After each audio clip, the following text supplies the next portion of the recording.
नमस्कार दोस्तों, मैं डॉक्टर काजी मुख्तारुद्दीन, सहायक प्राध्यापक शंकरराव चव्हाण महाविद्यालय अर्धापूर, तालुका अर्धापूर, जिला नांदेड़, महाराष्ट्र से बात कर रहा हूँ। मैं यूजीसी एमएमटीटीसी के अंतर्गत अलीगढ़ मुस्लिम यूनिवर्सिटी अलीगढ़ के ऑनलाइन फैकल्टी इंडक्शन प्रोग्राम में सहपाठी हूँ, भाग ले चुका हूँ और आज उसका सेमिनार आपके सामने प्रस्तुत कर रहा हूँ।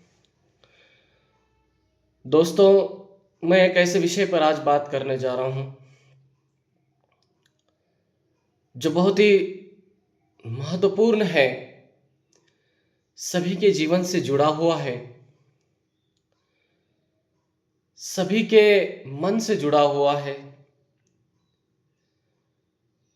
और ऐसा विषय है जो कहीं ना कहीं दिल को गहरी संवेदना चोट पहुंचाता है। एक ऐसा विषय जहां पर विद्यार्थियों को, अध्यापकों को, समाज के हर तबके के लोगों को सोचने पर मजबूर करता है। एक ऐसा विषय जो आधुनिक जीवन की त्रासदी को भी व्यक्त करता है। एक ऐसा विषय जो रिश्ते नातों को झकझोर देने वाला है। काश ऐसा होता, काश ऐसा होता, काश ऐसा नहीं होता। तो बात मेरी, मैं उसे विषय पर प्रस्तुत करूंगा कि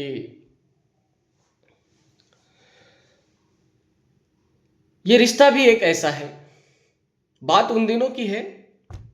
मैं एक छोटी सी कहानी, एक आंख वाली मां, उस कहानी के माध्यम से एक ऐसा विषय आपके सामने प्रस्तुत करूंगा।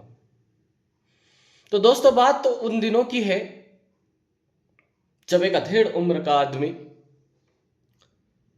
किसी गांव में एक छोटी सी कुटिया है, उस कुटिया के सामने बैठा हुआ सोच रहा है और उसके मन से जो है आंसू बह रहे हैं।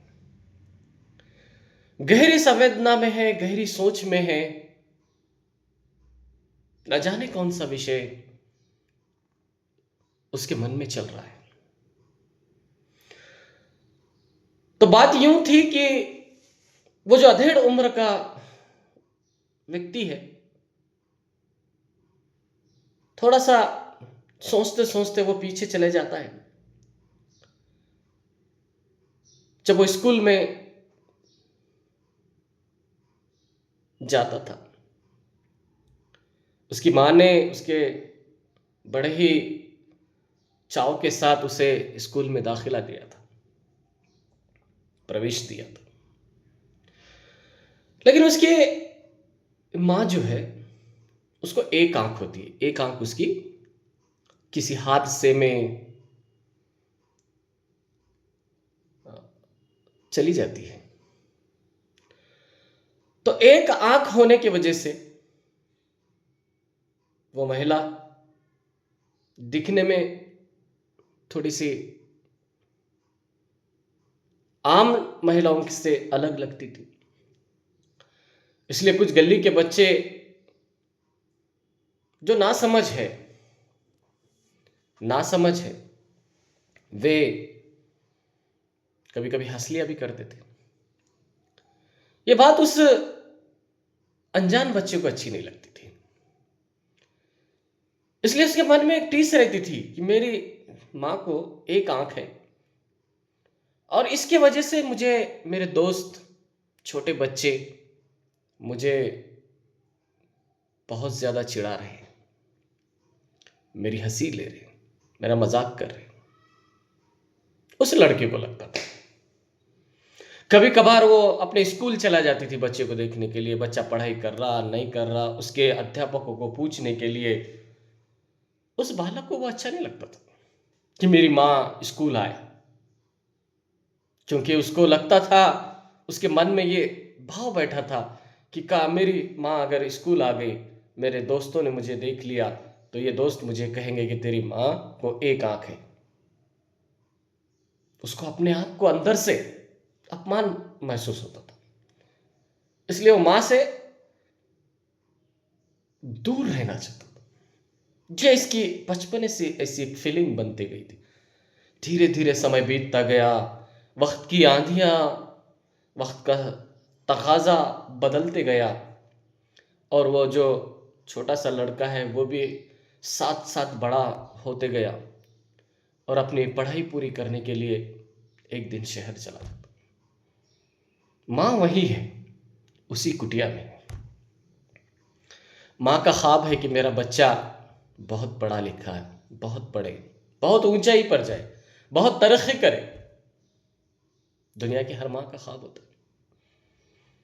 दुनिया में सबसे पवित्र रिश्ता, सबसे प्यारा रिश्ता माँ का। और दुनिया की हर माँ यही चाहेगी कि वो अपने बच्चे का भला हो, अपना बच्चा उस मुकाम पर पहुंचे जिसने उसके उस मुकाम पे पहुंचने के ख्वाब सजोए हैं।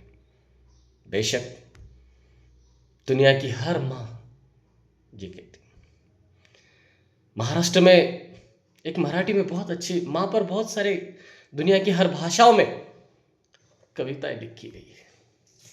माँ के बारे में बहुत सारी चीजें लिखी। मराठी में एक बहुत अच्छी सी कविता है महाराष्ट्र के अंतर्गत, आई काय असते, आई घरातल्या घरात गजबजलेलं एक गाव असते, आई लंगड्या वासराची गाय असते, आई असते जन्माची शिदोरी जी सरतही नाही आणि उरतही नाही। जिंदगी की वो अनमोल तोहफा है माँ का, जो निसर्ग ने, ईश्वर ने हमें प्रदान किया है। तो बीते दिन बीत जाते हैं, लड़का गांव से शहर की ओर चला जाता है पढ़ाई करने के लिए। कैसी तो भी पढ़ाई उसकी अच्छी सी चलती है। शहर में वो चकाचौंध भरे जीवन से प्रसन्न होता है। धीरे धीरे अपने माँ को, अपने गांव को, अपने मोहल्ले को, अपने बस्ती को, अपने आंचल को, अपने परिवेश को वो भूलता चला जाता है। शहर में ही पढ़ाई होती है, शहर में भी उसे एक अच्छी खासी नौकरी मिलती है, लेकिन इन दिनों उसने कभी भी अपने गांव की तरफ रुख नहीं किया, ना ही उन्हें अपने गांव की तरफ उसने कभी पलट कर देखा। शादी हो जाती, बीवी नौकरी वाली, नौकरी होने की वजह से अच्छे परिवार से ताल्लुक रखने वाली बीवी मिलती। धीरे धीरे समय बीतता चला जाता है, उन्हें भी बच्चे होते हैं, बच्चे भी बड़े होने लगते हैं। और एक दिन अचानक उस घर के सामने एक बुढ़िया अचानक आती है, बेल बजाती है। बेल से आवाज, एक से दो बार बेल बजती है। थोड़ी देर के बाद दो मासूम बच्चे दरवाजा खोलते हैं और देखकर एकदम चौंक जाते हैं कि सामने एक बहुत सी बुढ़िया काठी लेकर खड़ी हुई है, और एक ही आंख है उसे। तो वो मासूम बच्चे ने कभी ये दृश्य नहीं देखा था। देखते ही वो थोड़ा सा सहमे जाते हैं, डर से जाते हैं और पुकारते हैं, मम्मी देखो कौन आया है। इतने में वो घर की जो बच्चों की मम्मी रहती वो बाहर आकर देखती है, दरवाजे के पर देखती है तो एक कोई महिला है। वो कहती है कि कौन चाहिए आपको। बुढ़िया के चेहरे से, मुख से जो भाव झलक रहे थे अपनापन के, लेकिन कुछ आवाज तो नहीं आ रही थी।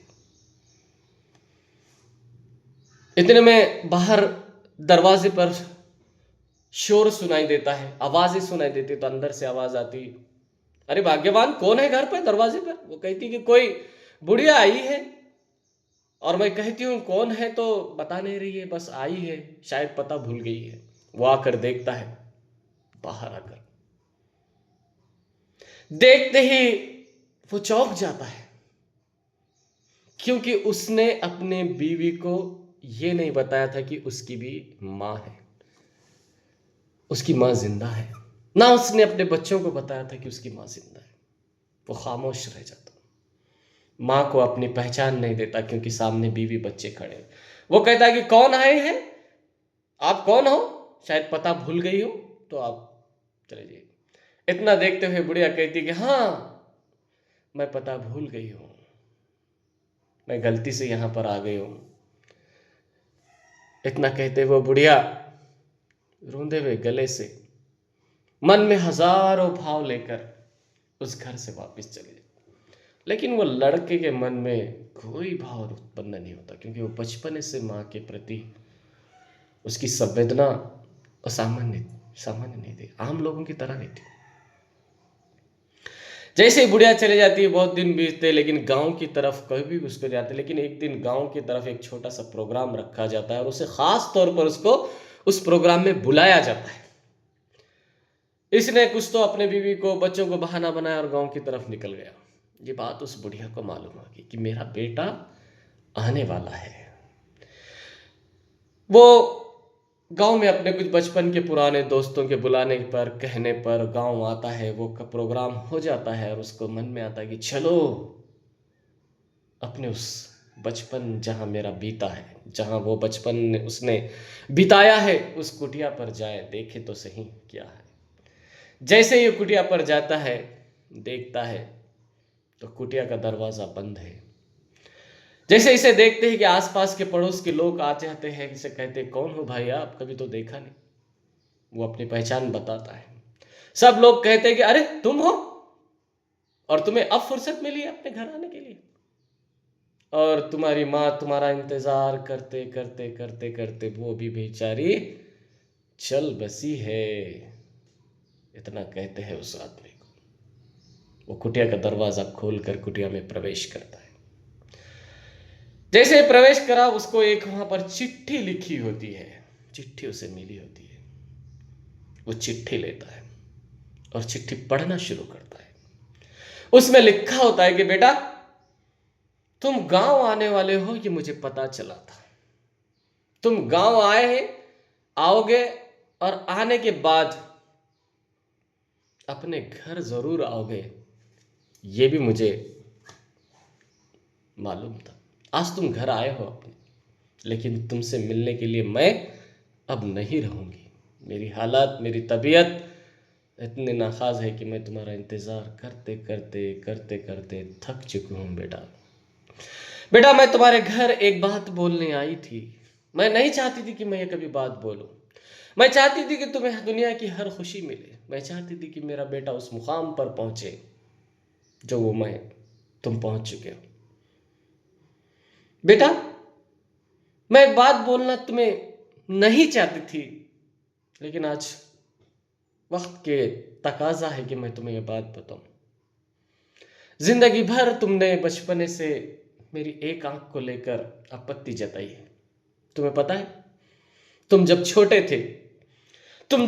थे, मोहल्ले में खेल रहे थे हो, खेलते खेलते अचानक तुम नीचे गिर जाते हैं, और नीचे गिरते हुए तुम्हारी आंख जो है वो फूट जाती है, और वो आंख पूरी तरह से नाकाम हो जाती है। अस्पताल में जब आपको ले जाया जाता तो डॉक्टर कहता है कि इसे एक आंख की जरूरत है, नहीं तो ये हमेशा के लिए एक आंख वाला बन जाएगा। तब मैंने तुम्हें अपनी आंख दी थी।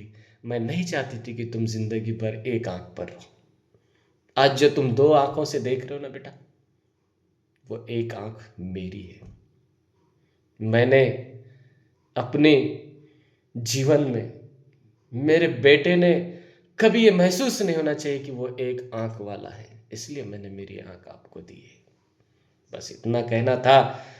खुश रहो, अपने जीवन में बढ़ो। इतना कहते हुए बुढ़िया का वो खत, चिट्ठी समाप्त हो जाती। सिर्फ आपकी माँ ये शब्द लास्ट अंत लिखा होता। ये सुनते ही उस आदमी के आंसू बह निकलना शुरू होते हैं। ये थी कहानी, छोटी सी कहानी थी। लेकिन क्या ये आधुनिक जीवन में ऐसा हो रहा है बच्चों? बेशक ये चीजें हमें देखने को मिल रही है।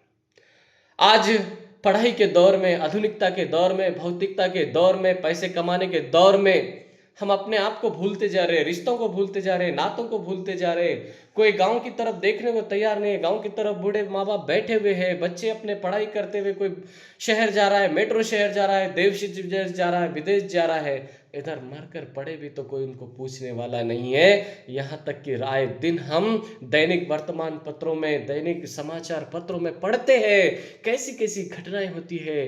क्या ये दिल को झकझोर करने वाले नहीं है? क्या मन को अंदर से आहत पहुंचाने वाली नहीं है? ये एक पवित्र रिश्ता है दुनिया में मां का, और ऐसे ऐसे रिश्ते हैं। क्या ये रिश्ता है? तो मित्रों, दोस्तों, ऐसे लोग समाज में अगर होंगे तो हम जैसों का काम है कि उन्हें समझाए, बताए कि मां दुनिया का अनमोल तोहफा है। दुनिया में हर चीज मिल जाएगी लेकिन मां नहीं मिलेगी। मां के लिए दुनिया की हर चीज उसके कदमों में है। इतना कहते हुए मैं अपनी बात को यहाँ पर समाप्त करता हूँ। धन्यवाद।